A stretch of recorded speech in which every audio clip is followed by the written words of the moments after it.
Today, we have it all. A board member who wants to overstep to rehire an ex-employee, and an executive director whose avoidance of issues just caused a key employee to quit. Let's talk about it. Hey, we're Ted and Lisa, and we are NPCs, nonprofit consultants. A better world needs healthier nonprofits. And on this channel, our focus is showing how nonprofits can do better and be better. Now, turnover in nonprofit is always hard. When it's a newer volunteer, it's tough. But when it's someone who's been on the team for over a decade, it causes shockwaves through the entire organization. Yeah, now in this story that we have an employee who quit after being part of an organization for over a decade. And if you've had any person quit in your organization who's been there longer than 6 months, 12 months, you understand the relationships that are there, how things have formed, how much of a change it's going to make. And this person has actually been a part of the organization longer than the current executive director has been a part of the organization. So in this Reddit post, the poster wrote, "We, as in the board, really want to see what can be done to make the key employee reconsider her resignation." It's so hard to, try and get someone to reconsider who has already closed that door. She said, "I've talked to the executive director, and she said it might be too late to try working something out since no notice was given, and the employee did not want to talk the issues out." This is a tough situation to be in, and so we want to kind of get a little bit more information on what's going on.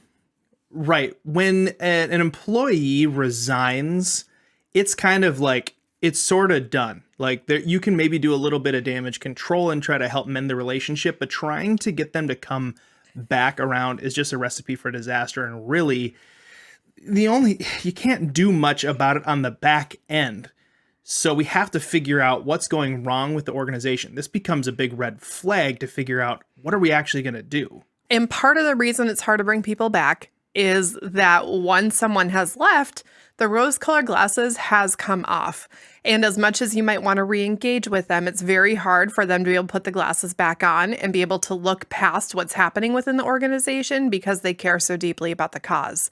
And so, let's be very honest, there is something else going on because people who have been a part of an organization for over a decade don't just quit. Yeah, they don't just turn in the resignation because they just felt like it one day. And especially if they don't want to talk issues out, that means that there are issues that need to be talked about. I mean, if they up and resign because they're moving, that happens. That's called attrition. That's just normal. That's happening. But if there's something deeper going on and they don't want to talk about it, like, you are far beyond being able to do something about the specific instance. So we got to dig deeper. We have to figure out what's actually going on at the root of the organization's problem. That's one of the things that we do as nonprofit consultants. We're always digging down to figure out what's actually causing the problem, not just treating the symptoms on the top. So digging in, here's what we found. The poster was responding in the comments and said, yes. After talking to the executive director, she said that this has been an issue since she took the job, and I can assume it's never been addressed. Now, we see this oftentimes within nonprofits that have issues in which someone seems to leave just out of nowhere.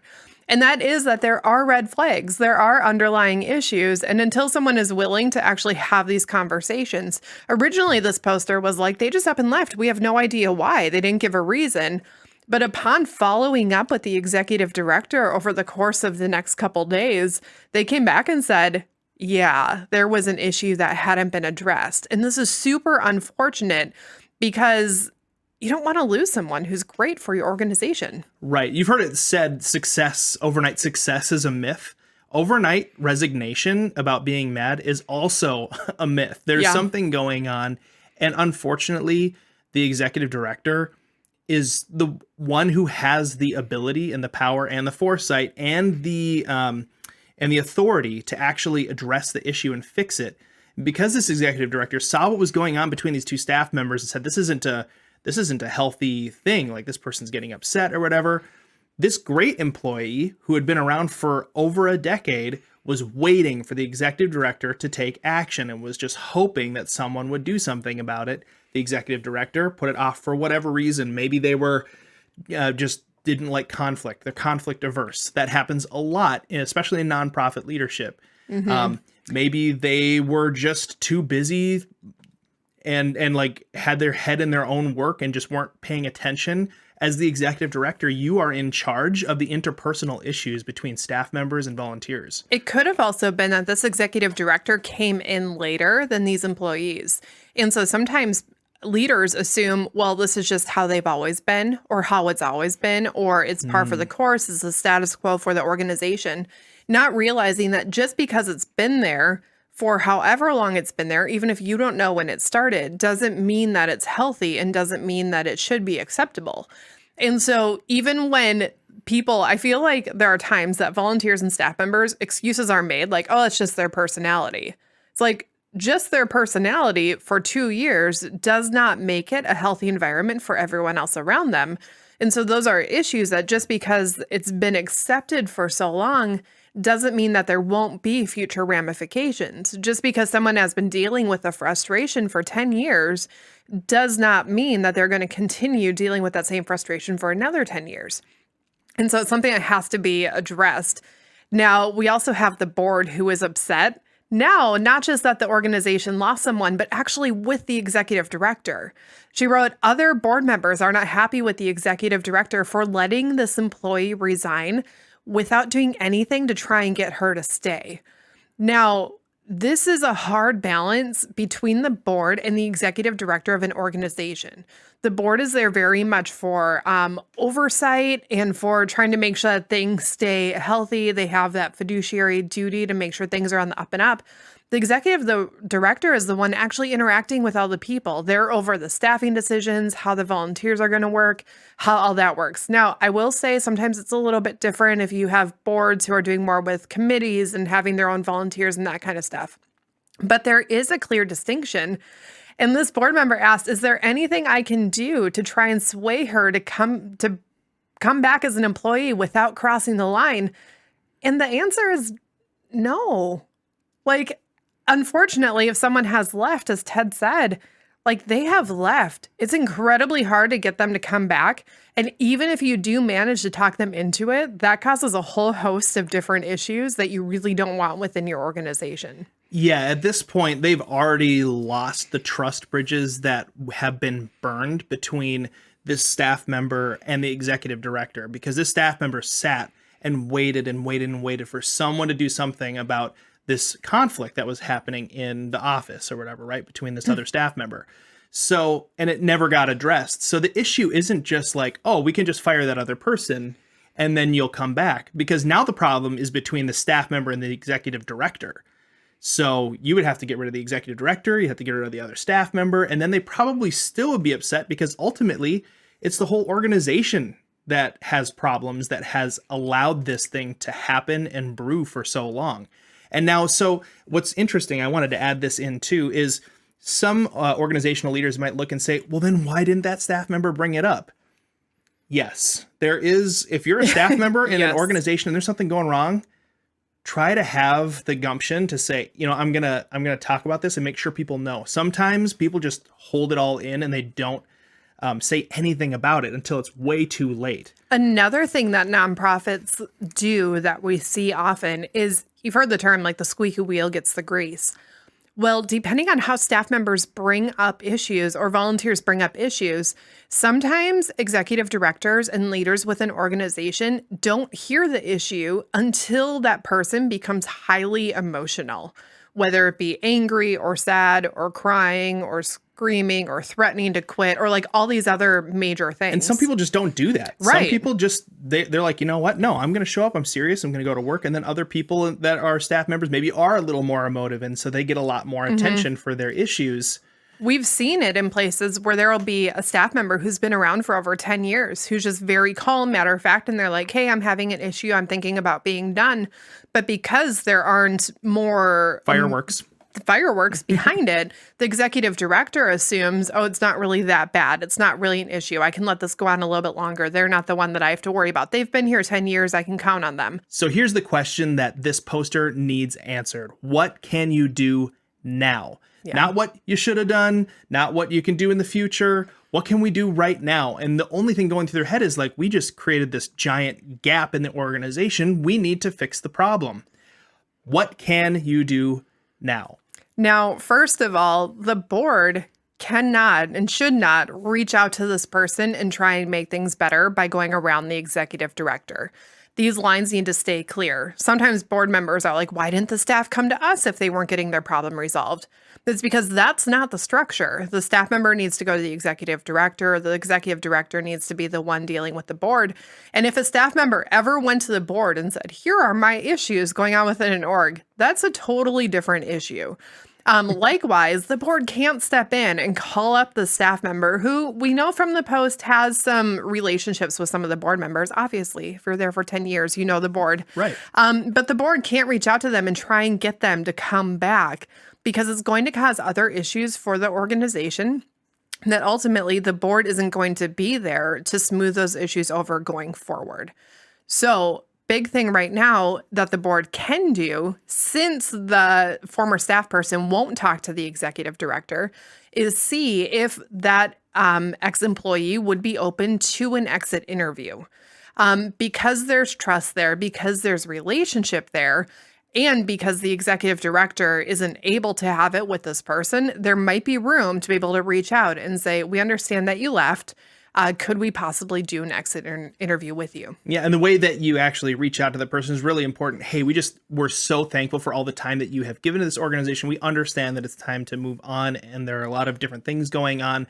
We want to understand as a board how we can help to make this organization better. And one of the best ways to do this is to actually hear from you. We were outside of this. We don't know exactly everything that was going on in there, and we need to be able to help address that stuff. Yes. And a couple things with this. One, you have to be very clear. We're not going to try and convince you to come back. We just want to know how to improve things for the future. And two, you can't throw the executive director under the bus. It can't be, we recognize that they messed up, so we're reaching out. It needs to be, we want to do our best job possible supporting the organization, including the executive director. We understand that you don't really want to have a conversation with them at this time. We're wondering if you would be willing to come and share with us what could be fixed for the future. Right. Now, along with the exit interview, it's also important that the board makes sure that the executive director knows that this is their fault. Sometimes executive directors just have no idea. They just like, oh, I'm blaming the person. Mm-hmm. Like, this is the person's fault. They should have brought it up with me. It's like, no, you're the executive director. Right. This is your area to be in charge of and to manage well. And so how do you do that without just breaking or crushing the executive director? Because you don't necessarily want to do that either. Right. Now, you might be hearing that and getting very offended for the executive director right now and saying, no, this is 50-50. The employee should have done something. Well, in this case, for the organization, even if the issue was 50-50, 50% of it is out the door and has already left, which means all of it now is on the executive director because that ex-employee, even if part of it is their fault, that's no longer going to impact the organization. The executive director needs to take full accountability for their part. And right now it is only their part that is going to affect the organization going forward. So they need to know that. Now, the way that you bring this up is very carefully. You don't want to come down them and be like, I can't believe that you let this happen. Here's everything that you're doing wrong. But really bring it up in a way where you're able to say, we recognize that they left and there were issues. And here's some of what we heard from you. You told us that this was an ongoing issue and it had not been addressed. As the executive director, why didn't you feel it was your role to address an issue between your staff?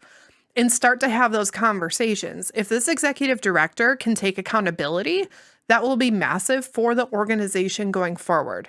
If this executive director refuses to take any accountability and just says, well, no, it was all them. They should have done this. They're adults. They should have had the conversations. They should have worked it out. They should have whatever.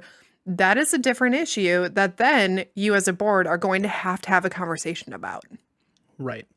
Now, the executive director can do something.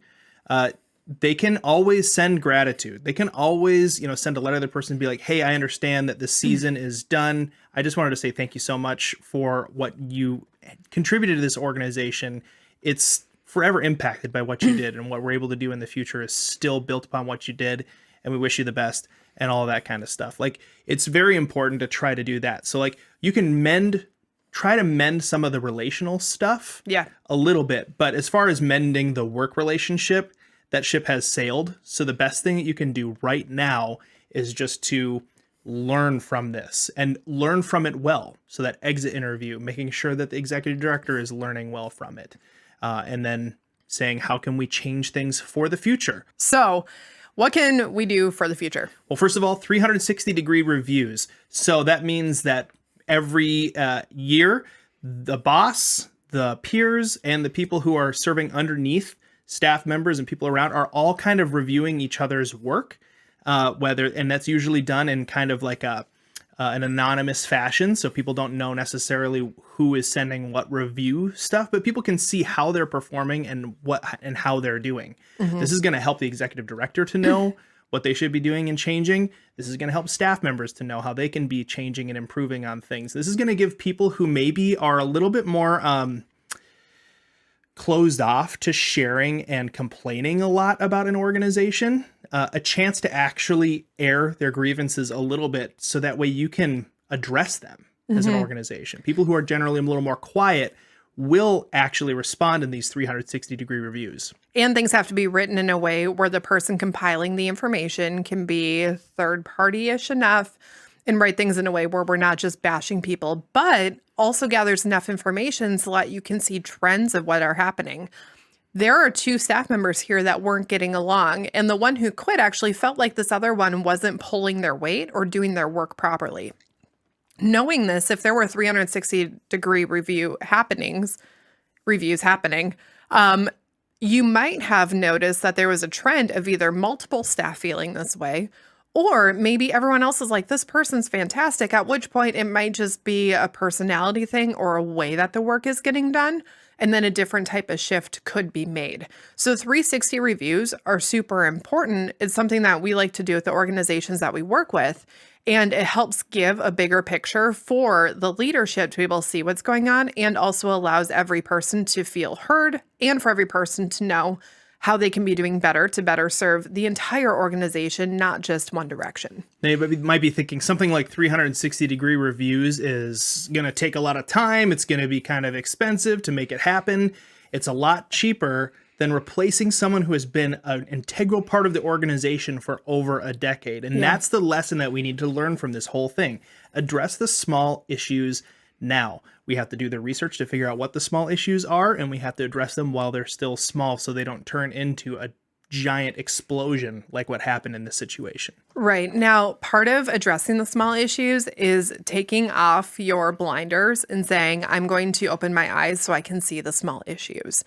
This might mean just regular check-ins with the staff, with the volunteers, other kind of just a different type of annual review, just asking how things are going or what needs to be changed. And just having these small conversations throughout the year so that as you see little things, they can be addressed incredibly quickly, because addressing small issues keeps them from becoming big issues in the future. So if you found this interesting, we actually have another story from a nonprofit. The link is showing on the screen right now. This nonprofit has staff bullies, and it's causing major issues. We think you'll find that story interesting and kind of solutions for that. And we'll see you guys over there.